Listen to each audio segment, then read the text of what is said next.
You were never mine. You were always his. You broke me when you chose yourself. The heat clung to everything like a jealous lover. It wasn't just hot, it was personal. Like the sun knew your name and wanted to burn the sins off your skin.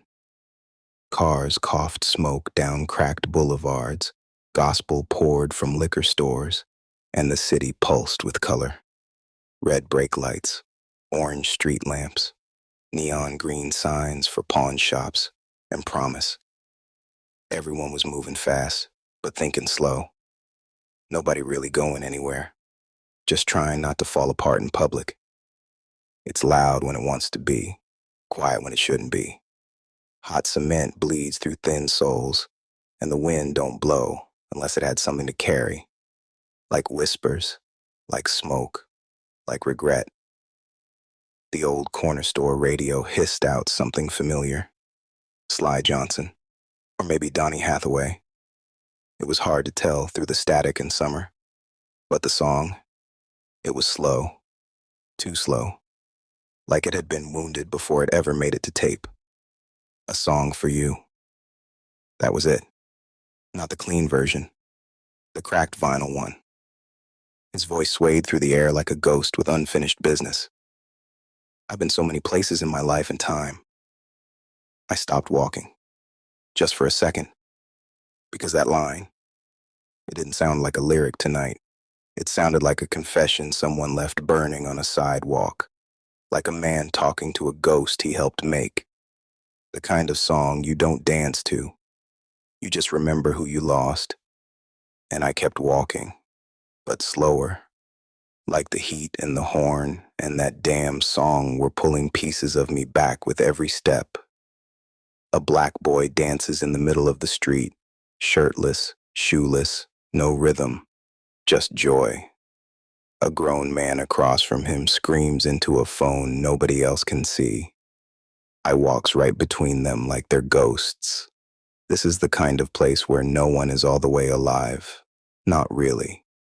Just playing roles, wearing masks made from childhood and trauma and bills due on Tuesday.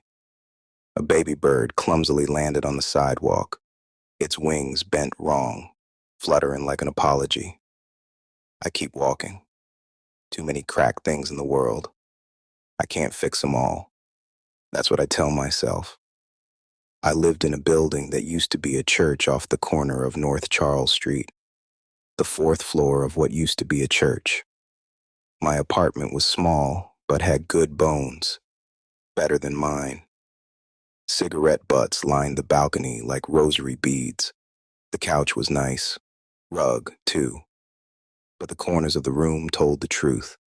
Empty bottles, crumpled takeout bags, 3 pairs of jeans that never made it to the closet. My mother's old glass unicorn sat on my nightstand. She gave it to me when I was 7. She died a year later. I hadn't looked at that unicorn in months. I couldn't. That morning, if you could call it that, I stood on the balcony in my boxers, trying to remember if I dreamt or just sweated through the night again. The sky was orange, not warm orange, blood orange, dead, like a traffic cone in a funeral procession. That's when I heard it, a chirp, broken and desperate, again, louder. I looked down, and there it was, in the right corner of the balcony, the tiny bird, gold, with wings like light pressed between glass. It hopped in tight circles, one wing trailing behind like a limp prayer. That first cry didn't move me. But the second had something behind it. Surrender, maybe, or need. I couldn't tell. I reached for it, and then I felt her. The brush of slick fur followed a chilling sensation. The graze of a tail, a spiral of obsidian swirling down my arm, and what came off the tips of my finger. A cat, black, small, beautiful in a way I couldn't explain. One eye red, One eye blue. She moved like she knew what I feared and enjoyed it. I didn't even have time to yell. Her teeth sank into the bird's throat, snapping it like a sunflower stem. She toyed with it, playing God, blood on gold, wings twitching, no more cries. And then she jumped off the ledge, descending to the bottom. I never heard her hit the ground, and I didn't feel a thing, just watched. I stepped back inside, closed the sliding door. My phone buzzed. One voicemail. Yo, it's me. Uh, Dad asked about you. That was all. I played it 3 times. Same words, same pause before hanging up. Dad asked about you. Felt like a punch wrapped in a whisper. I sat with it, sat long. That's always been my problem. Sitting, waiting, hoping silence might say something if you listen long enough. I called back. The phone rang longer than it should have. Yeah? Emmanuel. Took you long enough. I got your message. Did you now? The tension wasn't new. It was legacy. We didn't talk. We played chess with tone. Dad really asked? Why wouldn't he? Because he don't talk. People grieve different. Silence. Then it starts. Small jabs about missed calls, missed funerals, missed chances to say I'm sorry. Emmanuel don't raise his voice, but his tone stings worse. I don't remember what set it off. Just know it ended the way it always does. We talk like strangers with matching blood. Traded old wounds like baseball cards. It ended like they always did, with one word. Mom. Click. I waited after that. Long, too long. Time slipped. I don't know how else to say it. It didn't move forward. It didn't move back. It just hung there, like a curtain pulled halfway, like breath caught in the throat. I sat, still, frozen, staring at the corner. That would be my punishment for desiring affection. She would point her cold, sharp, beautifully polished finger out and say, stare at the wall where the 3 corners meet. There, and only there, will you find me. For the first time in a decade, that's what I did. Not for penalization, not for lost affirmation, just stillness. Maybe minutes passed, maybe years. My bones ached like they'd aged a lifetime, but the sun hadn't shifted at all. And then it started, the crackling, faint at first, like static on a dead channel, then louder, closer. It began to spiral inward, and it brought the space around me with it. I couldn't move. There was nowhere to move. Not yet. I liked it. Until I didn't. It was dark for a long time. Then a light. The light became a source, an anchor, seemingly tied to me. And I was naked, alone, and afraid. So I hide, behind the light. I smelled it next.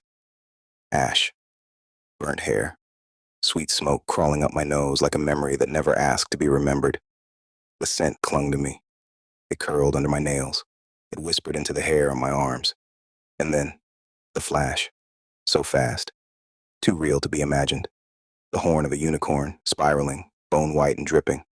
Not gold, not glitter, no sparkle. Just bone, sharp and alive. Behind it, a veil, thin and floating like gauze over a wound. There was a face back there, but the veil never moved. It stared without eyes, and I felt it grinning. I gasped, not from fear, from recognition. This is what forgetting yourself looks like. I woke up sweating. In front of me, porcelain perfection. Waiting, watching. And it was night again. I didn't cry. Instead, I stood by the window and chewed ice. The cold spread through my skull, sharp and sudden, like punishment. I liked it. Reminded me I still had nerves. That's when I saw her. Outside. Same time every night. The lady. Hair like tangled wire. Dressed like grief stitched together. Pushing an empty, broken wheelchair. Humming something soft. Almost sweet. No one ever talked to her. No one ever stopped her. She stumbled down the block like a ghost too stubborn to leave. Always at night, always humming, always alone. I don't know why, but her sound calms me. It's not even pretty. It's bare, honest, like a wound that doesn't pretend to be anything else. I watched her until she disappeared. Then I stood, walked to my closet, slid on my best shirt, black pants, cologne, gold chain. Tonight, I needed something to forget with, someone to disappear inside of. The club would be loud, the lights would lie, and I'd let it all happen. The city always took. But sometimes, if you dressed right, it gave a little too. I stood there a moment longer, the window humming with summer heat. Then I turned toward the fridge. Not for food, not for water, just ice. A plastic tray half full. I popped a cube with my teeth, let it sit there. The sting always hit first, sharp and biting, then melted into a kind of numb. A quiet. I needed cold. Cold didn't lie. Cold didn't beg. Cold didn't hum lullabies in the dark. I crunched through another cube and stared at my reflection in the metal. A man, barely shaped like one, outlined by sweat and want and something heavier. On the nightstand, the glass unicorn caught a sliver of moonlight. Its single horn gleamed like a warning or a dare. I blinked. Time to go.